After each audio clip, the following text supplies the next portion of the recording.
E vamos já iniciar aqui a nossa conversa com o advogado Dr. Cid Lira Braga. A nossa pauta de hoje é auxílio doença. Primeiramente, bom dia, Dr. Cid, seja bem-vindo mais uma vez aqui ao nosso Manhã 96. Tudo bem?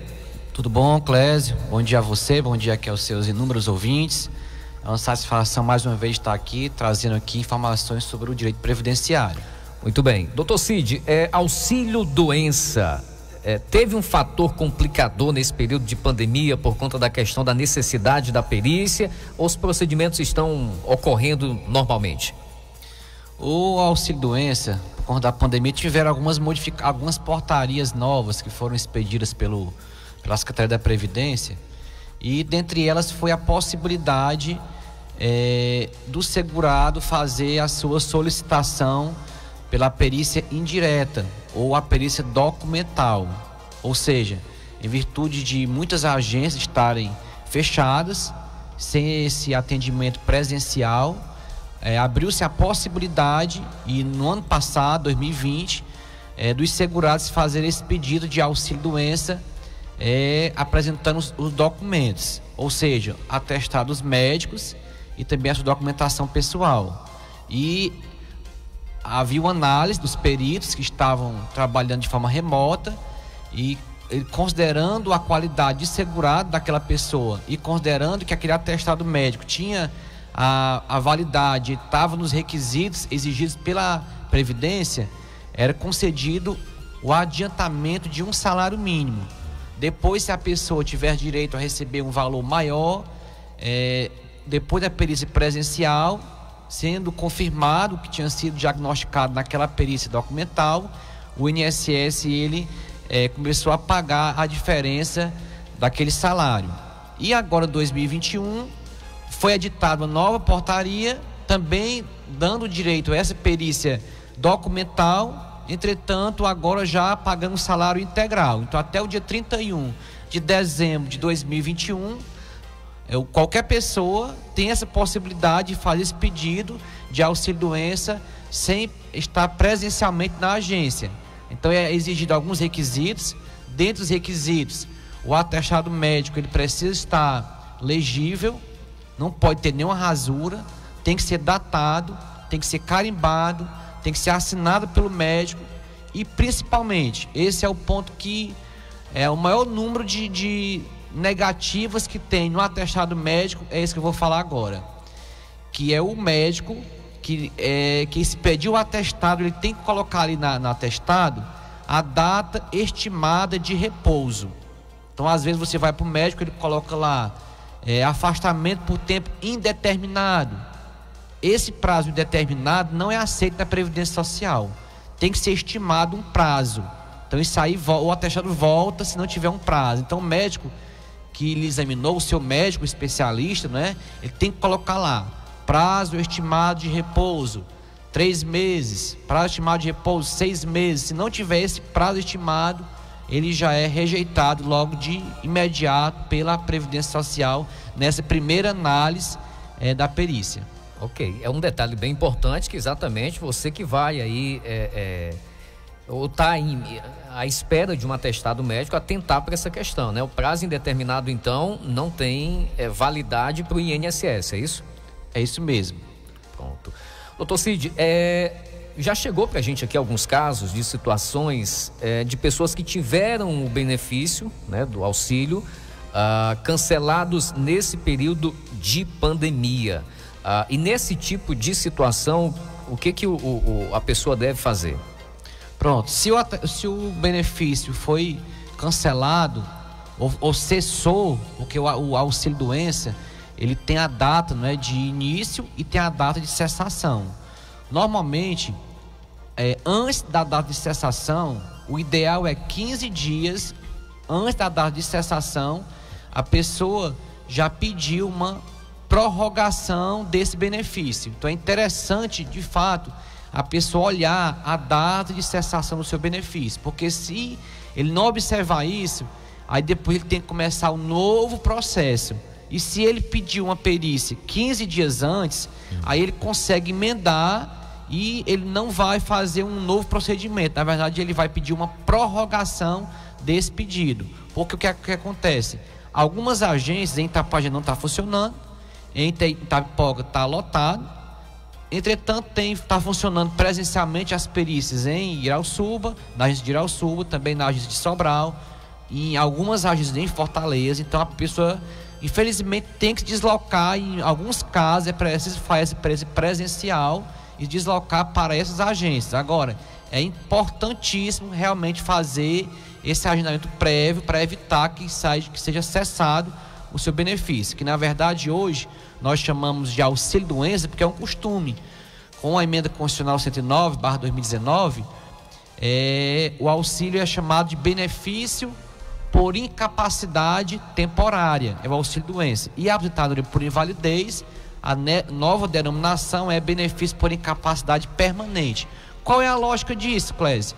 É o seguinte: quando você fala auxílio-doença, o que é que dá a entender? Que toda pessoa que tem uma doença tem direito ao benefício, né? Um nome auxílio-doença.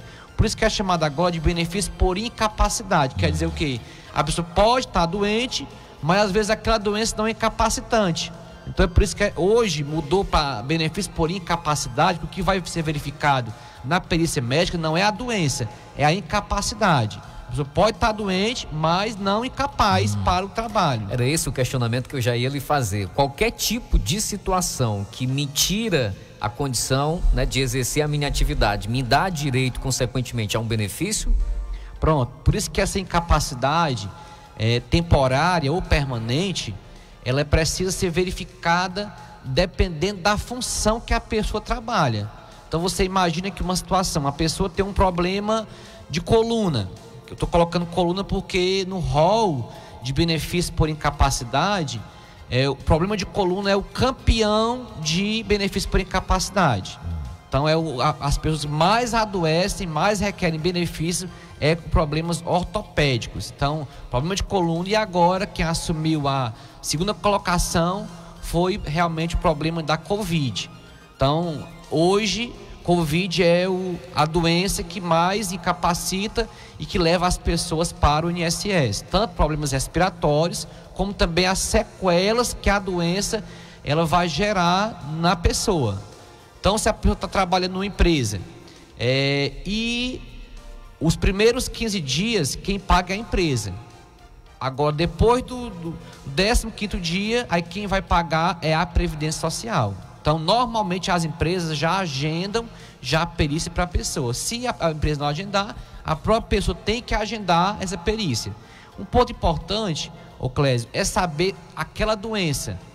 Aquela doença foi adquirida no local de trabalho. Esse é um ponto bem nebuloso, que às vezes não tem como você definir se a doença foi adquirida no local de trabalho, aquela Covid, ou se ela foi adquirida fora do local de trabalho. Sendo comprovado que a doença foi adquirida no local de trabalho, aí você vai ter outra modalidade de benefício, que é um caso, é o auxílio-doença acidentário, porque tem o auxílio-doença previdenciário e tem o auxílio-doença acidentário. O auxílio-doença previdenciário, esse benefício aí, tanto o valor do benefício é um valor menor, como também a carência para conseguir esse benefício. Por quê? Quando o auxílio-doença ele é considerado auxílio-doença acidentário, a pessoa começou a trabalhar, sofreu um acidente, foi um acidente chamado acidente de trabalho, aquele ali a pessoa já começa a ter direito ao seu benefício. Não precisa daquela carência de 12 meses, que a pessoa esteja pagando o INSS 12 meses, porque a regra é essa. Você tem que estar pagando o INSS durante 12 meses para ter direito ao seu auxílio-doença. Se for acidentário, não precisa de carência. Trabalhou um dia, já tem direito ao auxílio-doença. Okay. Outro ponto ainda, só para concluir. A pessoa que tem no auxílio-doença acidentário, trabalha numa empresa, aí ele tem uma estabilidade de 1 ano. Ou seja, depois que ele voltasse, ele passou, por exemplo, 4 meses afastado pelaquele auxílio-doença acidentário, a empresa não pode colocar ele para fora dentro desse prazo de no mínimo 12 meses. Isso é uma estabilidade também garantida por lei. Ok. E nessa questão, como é que se comprova se ele contraiu a doença na empresa ou fora do local de trabalho? Pronto, isso aí inclusive gera até indenização, porque nós temos até casos que nós estamos advogando em situação de pessoas que estavam trabalhando e vieram a óbito, e a gente está comprovando que aquela pessoa ali, realmente a doença ele contraiu lá naquele local de trabalho e automaticamente pleiteando até uma indenização, porque o empregador, no caso, ele não liberou a pessoa para se tratar ou para cuidar daquela situação ali. Então realmente a comprovação não é fácil, mas uma das maneiras de provas, né, que você vai verificar outras pessoas também que contraíram naquele local. A pessoa estava lá trabalhando, de repente não tentou um atestado médico, a empresa não aceitou aquele atestado, ou a pessoa comprova que ele não esteve em outros locais, somente ali. Realmente não é fácil, tem situações que é subjetiva a comprovação, entretanto, com provas documentais, testemunhais, algumas negativas da empresa, dificultar a liberação daquele empregado para se tratar, isso aí pode formar um convencimento jurídico para a gente entender que realmente a pessoa adquiriu naquele local de trabalho. É um tema novo, não é fácil, porque na verdade as próprias jurisprudências dos tribunais do trabalho realmente ainda estão sedimentando esse entendimento relacionado a esse tema, porque é um tema novíssimo. Doutor Cid, agora já são 9h31 e exatamente aprofundando mais nesse contexto, né, que a gente está vivenciando de pandemia.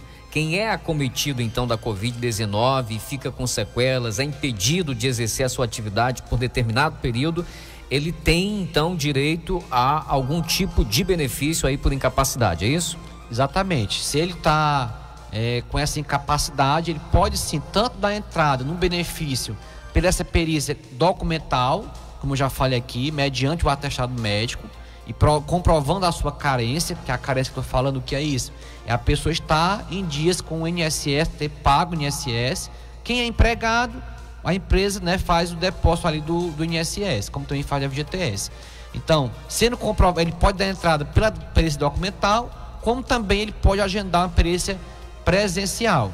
Se for negado na documental, ele pode agendar uma perícia presencial. Se for negado na presencial, ele agenda novamente outra perícia presencial, ou então ele entra com recurso administrativo, ou então pode entrar com recurso judicial.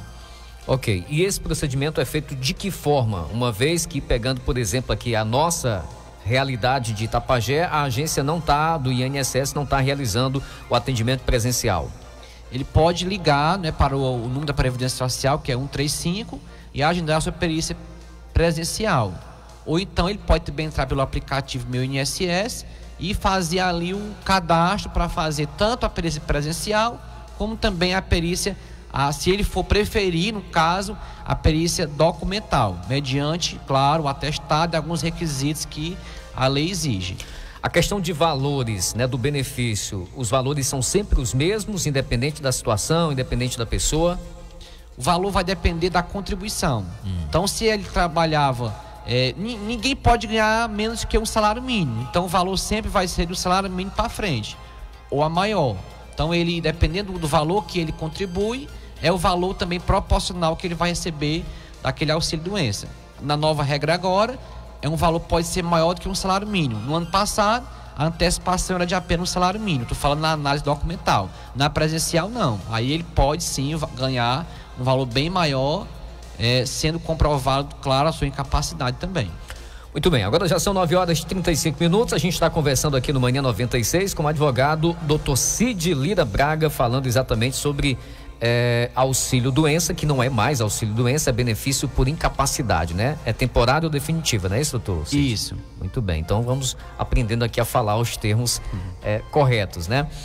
Eu vou só fazer um rápido intervalo comercial e na sequência a gente volta respondendo a perguntas aqui dos nossos ouvintes que estão já enviando aqui no nosso WhatsApp 085-992-362812. Atitude, bom dia, já são agora 9h mais 40 minutos, 9h40, estamos de volta aqui no Manhã 96 e a gente está conversando aqui com o advogado Dr. Cid Lira Braga e o nosso tema é exatamente O auxílio doença, o benefício por incapacidade temporário permanente é o nosso tema do dia aqui no nosso Manhã 96, né? Em especial nesse período de pandemia. Doutor Cid já adiantou aqui pra gente que inclusive a questão das pessoas que são acometidas, né, da Covid-19 tem sido, né, o maior número de pessoas ou as causas, né, que tem motivado exatamente as pessoas a buscarem esse tipo de auxílio junto ao INSS. Bom, doutor Cid, a gente falou aqui há bem pouco, né, que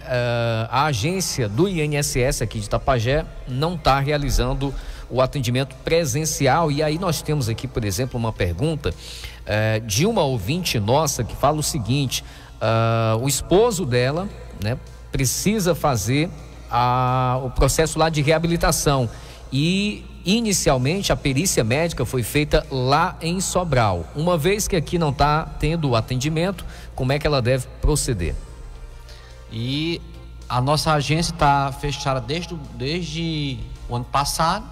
Eu acho que praticamente desde o início realmente da pandemia, lá dos primeiros decretos, né? Foi exatamente. Então, e não tem previsão de retorno. A gente tem conversado com a gerência também de Sobral, que é a agência executiva que cuida da nossa agência aqui de Itapajé, e não há nenhuma previsão de retorno para nossa agência. Está funcionando a agência de Irauçuba e a agência de Sobral, e as pessoas aqui de Itapajé, elas realmente precisam, tanto para fazer a perícia inicial, como para fazer um pedido de prorrogação de benefício, como para fazer a reabilitação, precisa deslocar para Sobral ou então para Irauçuba. O perito aqui de Itapajé, ele está atendendo na agência de Irauçuba.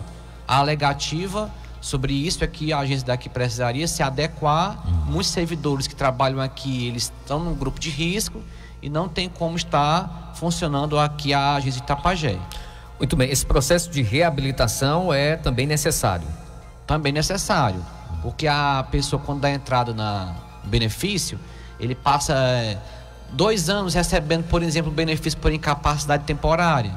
Aí depois o perito, ele entende que a pessoa precisa passar por uma reabilitação. E esse processo também é feito na agência em Sobral ou em Irauçuba. Assim também acontece com os benefícios por os amparos assistenciais, que às vezes são também confundidos com os benefícios por incapacidade, no caso auxílio doença. Então o amparo assistencial, que também uma grande quantidade de pessoas dão entrada nesse amparo assistencial, quem dá entrada nele são principalmente aquelas pessoas, o Clésio, que não tem a qualidade de segurado. Então a pessoa sofre um acidente, ou a pessoa está enfermo, ou ele tem um problema também que já nasceu com ele, e isso incapacita para o trabalho, para a vida social. Ele vai dar entrada nesse benefício que é chamado benefício por um amparo assistencial. Esse amparo assistencial, ele precisa de 2 perícias, que é uma perícia de uma assistente social e de uma perícia de um médico.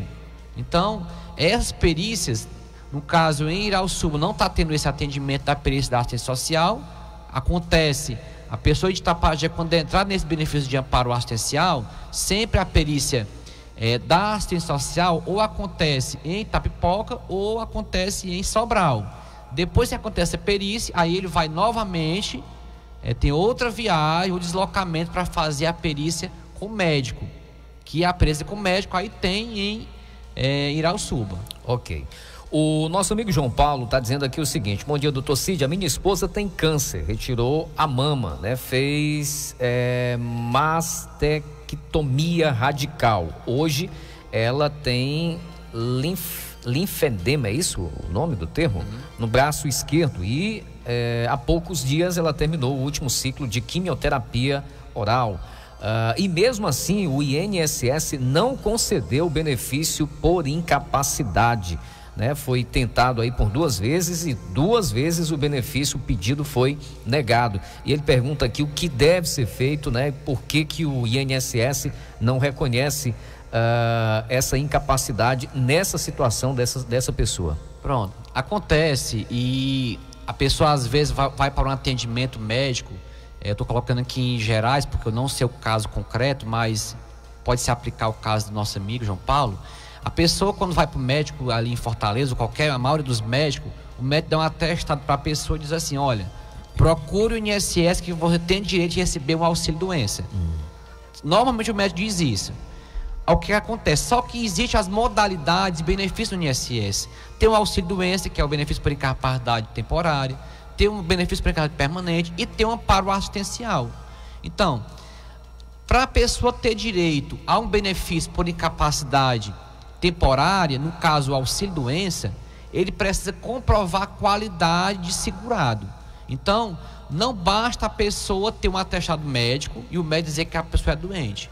Não basta o perito do INSS dizer que a pessoa tem incapacidade. Isso não basta. Precisa que a pessoa esteja dentro da qualidade de segurado. Eu peguei agora o caso de uma senhora que ela pegou um atestado médico, o médico deu 3 meses a ela, que ela tinha direito. Aí ela foi para a perícia, o médico do INSS disse que ela tinha direito de receber 3 meses. Só que quando eu fui analisar a situação dela de segurada, ela não era segurada especial. O que é o segurado especial, Clésio? É aquele segurado que ele é agricultor ou pescador. Então ele não tem prova que é pescador, não tem prova que é agricultor, então ele não se enquadra dentro do perfil de segurado especial. Não se enquadra também dentro do perfil do empregado, que é aquele que o empregador paga a contribuição, descontado no contra-cheque dele. E também não entra no contribuinte individual, que é quando ele pega o carnê e paga o carnezinho do INSS. E também não entra no perfil do facultativo. Ou seja, se ele não paga o INSS, se ele não entra como qualidade de segurado especial, ele não é agricultor, não é pescador, não está desempregado dentro daquele prazo de carência, embora ele passe na perícia médica, ele não vai ter direito ao benefício por conta realmente da situação dele, das relações previdenciárias dele. Aí não se enquadra em nenhuma das condições aí, né? Exatamente. Então a pessoa está, vamos dizer assim, está desprotegido de forma da seguridade social. Aí entra aquele benefício que é o benefício do amparo assistencial, que o governo criou esse benefício exatamente para proteger essas pessoas que estavam fora do arcabouço de proteção da Seguridade Social, no caso da Previdência, que é o amparo. Só que o amparo, uma pessoa dessa daí, como eu já falei aqui anteriormente, um atestado com 3 meses, ele não tem como dar entrada no amparo assistencial, porque o amparo assistencial é uma incapacidade por um período maior, por longo prazo. Quando é 3 meses não se enquadra. Um mototáxi, vamos colocar um caso aqui concreto, um mototáxi vai levando aqui uma pessoa, sofre um acidente, vamos colocar que ele quebra ali uma perna, um exemplo, né? Uma fratura ali numa perna, passa 4 meses de incapacidade. Como é que ele vai conseguir o benefício da Previdência Social? Se ele não pagar o INSS, ele não tem como receber benefício. Embora ele tenha um atestado de 4 meses, entretanto, ele não tem como ganhar um benefício. Então, por isso que da importância desse programa aqui, que você está lançando aqui, para quê? Para alertar as pessoas, e é uma preocupação nossa como cidadão e como função social nossa, é alertar as pessoas para quê? Para que elas busquem serem seguradas da Previdência Social. O mototáxi desse aí que eu falei aqui, para ele conseguir um benefício, embora ele sofreu um acidente, 4 meses de capacidade, ele vai ficar sem proteção nenhuma e sem receber nada da Previdência. A não ser que seja lá o DPVAT, né? A não ser que seja o DPVAT. Só que não é o ideal, o DPVAT não é para isso, né? O ideal é o quê? É realmente a pessoa, ou ele pagar a Previdência. Aí alguém pergunta, mas é cara a Previdência. Você pode pagar 5%, que é a menor que tem, que é R$50, que é praticamente R$50. Então, é importante que as pessoas tenham essa consciência, sacrifiquem. É importante essa conscientização, nem que ela se sacrifique, mas que ela pague a sua Previdência. Outro exemplo, imagina que nesse caso aí do mototáxi, o acidente foi tão grave, Clésio, que ele veio a óbito, deixou uma família com 3 filhos e a esposa, era ele que sustentava a casa. Aí ele vai dar entrada numa pensão, aliás, ele não, né? A viúva vai dar entrada numa pensão por morte. Essa viúva vai ficar desassistida. Ela não vai ter direito à pensão por morte. Os filhos não vão receber nenhuma pensão. Pode ter filhos menores de idade que não vão receber nada da Previdência Social. Ela vai ficar uma pessoa aí à mercê de um mísero realmente de assistência de terceiros. Então, é uma situação, além da dor sentimental, também tem a questão financeira que vai acarretar ali naquela família. E aí você citou a questão do mototaxista, mas existem, né, outras atividades, ou pessoas que exercem outras atividades também, e essa informação é extremamente importante, até para exatamente fazer esse alerta, né, doutor? E nessa situação agora, e eu digo isso porque me dói assim no coração, chegar uma pessoa no nosso escritório, uma pessoa uma mãe de família que perdeu seu esposo, ou uma esposa que perdeu seu marido, e a gente não conseguir nenhum benefício para aquela pessoa, porque a gente trabalha para quê? Para conseguir o benefício, porque a gente sabe que o benefício na casa de uma pessoa muda o padrão de vida daquela pessoa, e tem situações que não tem como a gente conseguir nada. Então, o nosso alerta que a gente faz aqui nesse programa é esse: cuide da sua situação previdenciária. Se você é agricultor, procure comprovar, porque um caso desse aí, a pessoa não tem como fazer nada. Então, a prova do agricultor hoje, a pessoa às vezes fala assim: todos os meus documentos é como agricultor. Que documentos são esses que é como agricultor? Quando vai olhar, não tem documento que é como agricultor. Meus pais são agricultores. Eu, quando era criança, trabalhava como agricultor com meus pais. Quer dizer o quê? Isso aí, para a Previdência Social, o que vai mais interessar é a pessoa ter provas antigas, mas também ter provas atuais. Então, se é agricultor, procure tirar a sua DAP na Emater. Você não paga nada, é um pouco burocrático, mas você consegue tirar a sua DAP. Se você não é agricultor, se você é um mototaxista, é uma costureira, é uma dona de casa, procure pagar o seu INSS. Estou falando isso aqui para quem não trabalha de carteira assinada. Ok, doutor, você tem uma pergunta aqui também: quem está em reabilitação também precisa fazer a perícia médica? Pronto, quem está em reabilitação, ele pode sim, se aquela situação dele ali, ele está, vamos dizer aqui, uma situação... ele não está conseguindo, se ele não consegue trabalhar, então ele precisa sim passar por um perito para poder fazer aquele acompanhamento naquela pessoa, porque às vezes a reabilitação, qual a ideia da reabilitação? É a pessoa na verdade não ficar de forma permanente no auxílio-doença. O ideal é a pessoa está no auxílio-doença, mas ele tem que ser reabilitado, que é para poder voltar ao seu trabalho, e quem vai acompanhar essa reabilitação dele é um perito. Ok, só a situação aqui da esposa lá do nosso amigo João Paulo, que ele complementa aqui a participação. Ele disse que ela recebia, né, acredito que ela tinha um benefício, e quando foi renovar, negaram. Ela é contribuinte, 18 anos, trabalhou de carteira assinada, só que quando ela foi diagnosticada, ela estava há 5 meses desempregada. É uma situação que precisaria de uma análise mais profunda aí, né, doutor? Pelo que ele está dizendo aí, ela tem sim a qualidade segurada, porque já que é 5 meses, qual é a regra? A regra geral: se você trabalhou numa empresa, por exemplo, aí ele está com 1 ano desempregado, nesse período de 12 meses pós o último vínculo, ele tem sim direito a todos os benefícios da Previdência Social, 1 ano depois que ele sai, que é um período de carência, um período que a INSS paga ainda aquelas pessoas o direito. Outro, se a pessoa tem 10 anos de contribuição para o INSS, aí ele pode ficar até 2 anos desempregado e ele continua com o mesmo direito, que é o período chamado período de graça. Ele continua com o mesmo direito. Se ele está desempregado, se ele recebeu o seguro-desemprego e há 10 anos que paga o INSS, ele pode ficar até 3 anos desempregado e continuar com os mesmos direitos da Previdência Social. Isso é um ponto interessantíssimo, porque quando a pessoa dá entrada no INSS, está com 13 anos afastado, dá entrada, normalmente o INSS nega o benefício da pessoa. É quase assim uma regra geral negar. Eles não vão atentar para essas regras, normalmente eles negam. Então é por isso que quando você vai uma análise técnica de defesa, aí você vai argumentar exatamente o 10 anos de contribuição e vai argumentar que ele estava no gozo de seguro-desemprego, também que ele recebeu, aí ele consegue tanto no auxílio-doença, como também se ele vier a óbito, a esposa consegue uma pensão por morte, porque ele estava dentro do período de graça.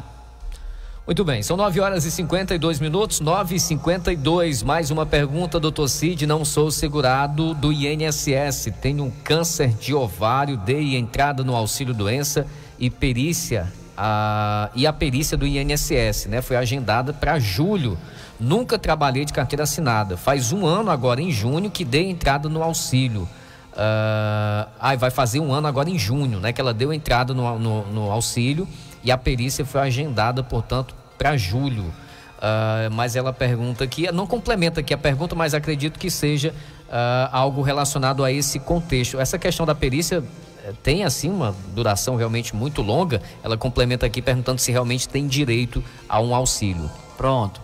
É importante, porque às vezes a pessoa dá entrada, como ela falou aqui, e às vezes a pessoa dá entrada e não tem direito ao auxílio e fica esperando esse longo lapso temporal, e a pessoa, quando faz a perícia, às vezes passa na perícia, mas não passa na questão de segurança da Previdência Social. Aí ele perde. Quer dizer, o que ele nem ganha, né?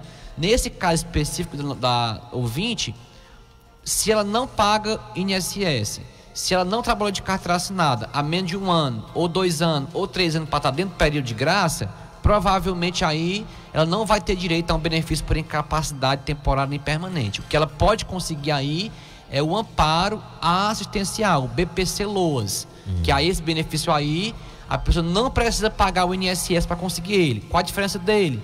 Ele não gera pensão, ou seja, se a pessoa recebe um amparo assistencial e vem a óbito, o companheiro ou o esposo não fica recebendo pensão por morte, ele fica desamparado. E também não tem 13º salário, porque é um amparo, realmente isso aí não é um benefício previdenciário, é um benefício assistencial. E também é analisado a renda. Para conseguir o benefício assistencial, tem que se levar em consideração o grupo familiar. Ok, vamos aqui às últimas perguntas. Alô, bom dia. Bom dia, Clésio Marques, é o Aloysio. Tudo bem, Aloysio? Aí no caso ele está falando aí de mototáxi, negócio da Previdência aí. Se o mototáxi pagar o sindicato, ele tem algum direito se ele sofrer algum acidente e receber alguma coisa? Sindicato, a não ser que seja sindicato da categoria, mas mesmo assim se enquadraria, o doutor Cid? Pronto, não se enquadra. E foi muito bom não falar aqui do mototáxi, né? Porque tem muitos ouvintes que é mototáxi. É verdade. Obrigado pela sua participação aí. E dizer o seguinte: acho que aqui em Itapajé, em termos de organização da categoria, só tem a questão da associação dos mototaxistas, né? A pessoa pagar o sindicato, a pessoa paga o sindicato dos trabalhadores rurais. Aquela contribuição do sindicato dos trabalhadores rurais é uma contribuição associativa. Não tem nada a ver com previdência social. Nada, aquele dinheiro ali não vai para o INSS. Ele não entra na contabilidade de contribuição do INSS. A pessoa se associa numa associação dos mototaxistas ou no sindicato dos taxistas. Aquele dinheiro ali também não vai para a relação previdenciária. Então, o que a pessoa tem que pagar é o INSS, e não a associação e não o sindicato. Estou falando no caso do mototáxi. Como é que ele paga? Ele pode entrar diretamente no site do INSS, né, e colocar lá no Google lá, guia INSS. Aí ele vai fazer, se ele já tiver inscrição no INSS, ele vai fazer a inscrição lá do seu CNIS. Se ele não tiver, ele se inscreve pelo próprio site e gera ali o seu boleto de pagamento. Ou então ele pode também ir numa papelaria e comprar o carnê da Previdência Social. Ou então ele também pode fazer uma MEI, que é o microempreendedor individual, que no caso é também o mototáxi, como o pedreiro, o vendedor ambulante, todos eles podem sim pagar como MEI, microempreendedor individual, faz um CNPJ, não precisa de contador, não precisa ter esse custo, vamos dizer assim, né? E ele vai gerar uma guia e também pagar o seu INSS. Tanto vai garantir um auxílio-doença para ele, se for o caso, ou até também uma aposentadoria. E os percentuais aí são os mesmos? 5%. 5%. É a menor também. Tanto é 5% para quem tem MEI, como também é 5% para a pessoa que comprovar que ele é facultativo, baixa renda. Tanto o homem quanto a mulher, a pessoa que trabalha, que é doméstico, ele pode sim pagar como facultativo baixa renda o homem, ou doméstico, né, o homem, também 5%. Ele precisa ter a inscrição no cadastro único. Ok. Alô, você, bom dia. Bom dia, doutor. Eu queria saber, a gente com 5 anos de união estável, o cara pagou o INSS, mas não paga mais, quando era contribuinte da fábrica. Não tem filhos. Caso que ele no falecimento dele, a mulher tem direito à pensão? Muito bem, a participação aqui da nossa amiga ouvinte, Maria Orlaneide. Bom dia. Pronto, tem sim o direito à pensão, e é um dos pontos também que a gente tem entrado muito, são com as ações aí, que são pessoas que vivem em união estável, vivem amaziado, vamos dizer assim, né? União estável, não tem um casamento civil. Entretanto, se o marido ou o companheiro, se ele paga o INSS ou se ele tem prova que é agricultor, em caso do falecimento dele, pode sim a pessoa receber a pensão por morte daquele seu companheiro. Ok. Outra coisa, Clésia, ainda só interrompendo, e se aquela pessoa fosse casado, uma hipótese aqui, a pessoa é casado, separou da esposa e contraiu uma união estável posteriormente, aí aquela pessoa é segurado e vem a óbito, quem vai receber a pensão? A esposa, que é casada civil, ou a companheira? Pronto, quem é que recebe? Quem vai receber? Em regra, quem recebe é quem viveu por último com aquela pessoa. A regra é essa. Embora ele fosse casado civilmente, em regra, o direito vai ficar para quem conviveu por último com ele. Ok. Às vezes a esposa dá entrada e o INSS não fica sabendo, vamos dizer assim, que aquela pessoa teve uma união estável posterior, pega a certidão de casamento, dá entrada lá do INSS, aí o INSS paga a pensão, porque em regra não vai ter outra pessoa para dar entrada, já que tinha a certidão de casamento em mãos. Aí o que acontece? A companheira depois vai dar entrada, provando que ela é a companheira. Por último, dá uma entrada. O que acontece? Aí o INSS vai, aí ele vai fazer o quê? Ele vai substituir, ou ele rateia a pensão para as duas, meio a meio, ou então ele concede apenas para a última. Na justiça... Mas tem essa possibilidade? De ratear tem. Tem, né? Tem a possibilidade de ratear. Normalmente o INSS faz o rateio, mas na justiça... Usa do bom senso, né? Mas na justiça mesmo, não é o rateio. Na justiça, a esposa, vamos dizer assim, ela perde realmente a sua pensão e fica realmente para a última, que é a companheira. Um ponto aqui, uma dica importante. Às vezes a dica é bom que não precise, mas se precisar sabe como usar. Óbito. O esposo veio a óbito. Eu tive agora um caso na semana agora que foi exatamente assim. A pessoa era casada e conviveu de fato com a pessoa até a morte. E no casamento civil, deu entrada na pensão, o INSS negou. Por que ele negou, Clésia? Olha que interessante, porque lá na declaração do óbito, quem foi fazer o óbito no cartório foi a filha. Aí o INSS ficou em dúvida, o servidor. Será que essa pessoa aqui de fato estava vivendo com ele ou se casou e depois se separaram? Porque no óbito, quem declarou o óbito não foi a esposa, foi a filha. Foi a filha, então a pessoa tem um prazo de 15 dias para declarar o óbito. E quem tem que declarar o óbito, é importante que seja ou a esposa, ou então, no caso, a companheira. Não é interessante que quem declare seja um filho. Embora a pessoa tenha de luto, mas são 15 dias de prazo. Lá no óbito tem que lá, declarante. Quem tem que aparecer lá é quem viveu por último aquela pessoa. Porque isso já é uma prova que realmente a pessoa esteve com aquele decujos até mesmo os últimos dias de vida. Essa era uma das perguntas que eu ia lhe fazer exatamente. No caso de união estável, né? Como é que se comprova exatamente essa questão dessa união, além de simplesmente falar, dizer que convivia com a pessoa? Pronto. A união estável, a pessoa pode fazer uma declaração no cartório de união estável, que é uma prova. A outra prova é ter filho com aquela pessoa. Mas tem gente que não tem filho e também não declarou no cartório. Então, nesses casos, o INSS não aceita prova... fotografias, prova testemunhal.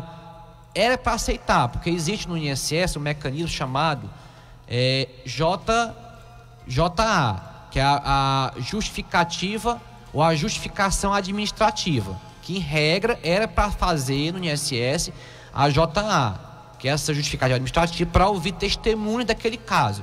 Só que na prática isso aí não acontece. Normalmente, para comprovar uma união estável, as pessoas precisam judicializar.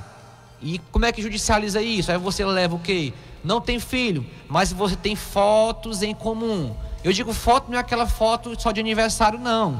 É uma foto que comprove que ali tinha um romance, tinha um companheirismo, não é uma foto mais chegada. É uma foto que comprova uma união estável. Outro ponto, endereço. É importante que a conta de energia seja o nome de uma pessoa e a conta de água seja o nome do outro. Porque quando você pega no mesmo mês, no mesmo ano, onde a conta de energia é de um e a conta de água é de outro, prova que ali eles moravam debaixo do mesmo teto. Isso aí já é uma prova de união estável. Só para finalizar, a pessoa viveu união estável e a pessoa faleceu há 30 anos atrás, 20 anos atrás, e nunca deu entrada numa pensão. Pode dar entrada hoje? Pode dar entrada. Nós já demos entrada em pensão de pessoas que faleceram há 30 anos atrás, a pessoa nunca deu entrada e hoje deu entrada e conseguiu. Então não prescreve o direito de você dar entrada na pensão por morte. É necessário ter as provas, é isso? Com certeza. Ok. Vamos aqui a mais uma pergunta. Alô, bom dia. Cássio, bom dia. Eu sou aposentado e eu tenho um meio também. Se eu cancelar o meio pelo período, eu tenho direito à segunda aposentadoria? Muito bem, é nosso amigo Cavalcante, um abraço, bom dia, tá ligado com a gente. Tem direito, doutor? Pronto. Muitas perguntas boas, né, rapaz? Os ouvintes aqui estão bem atentos aqui ao tema.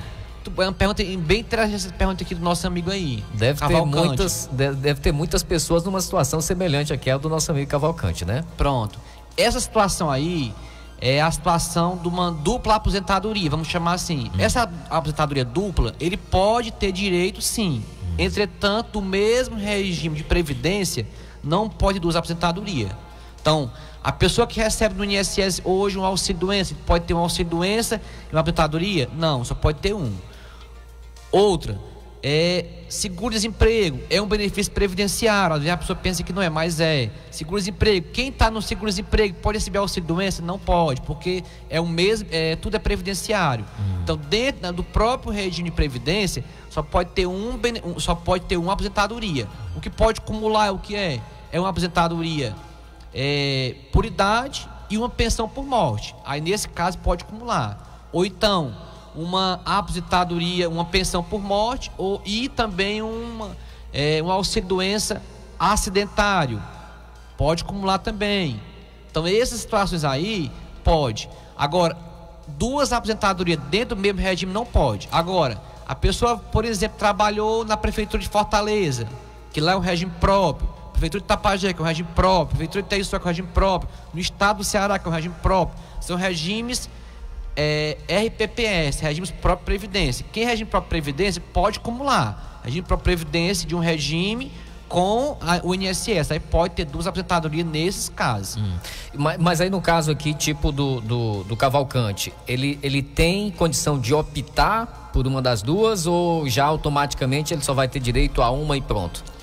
O que ele falou aí, ele é aposentado, não é já pelo INSS. Exatamente. Parece que é o INSS. Se for outro regime, pode, mas se for INSS, se ele for aposentado pelo INSS e pagar uma MEI, ele não vai poder se aposentar pela MEI.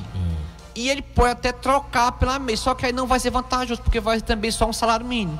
Então, quem é aposentado como agricultor rural é um salário mínimo. Pagou MEI, também é um salário mínimo. Então, não vai aumentar de forma financeira esse benefício. Acaba aí não compensando, Não né? compensa, Ok. Bom, doutor Cid, são 10h08, tem aqui ainda várias perguntas, mas infelizmente o nosso tempo voa aqui, né? Eu queria aproveitar e abraçar aqui os amigos também no Facebook, nos dando aqui uma enorme audiência. E para finalizar, eu queria deixar o senhor à vontade para alguma outra consideração, tá certo? Que você queira estar repassando aqui aos nossos ouvintes. Informações extremamente importantes foram repassadas aqui mais uma vez aqui e para diversas categorias, né, dentro desse tema que a gente abordou hoje. E eu finalizo aqui agradecendo a você mais uma vez pela disponibilidade. Quero lhe agradecer a você pelo espaço, dizer que eu estou à disposição, qualquer hora que você precisar trazer aqui alguma informação que a gente possa. Então vamos marcar de novo. Acrescentar, não é? Nosso papel também é um papel social. E eu queria só assim finalizar, a palavra final seria exatamente essa que nós já falamos anteriormente, que é a situação da pessoa se preocupar com as relações previdenciárias. O dia de amanhã nós não sabemos o que vai acontecer. Exatamente. A gente sai aqui, qualquer hora a gente pode sofrer um acidente, qualquer hora a gente pode adoecer.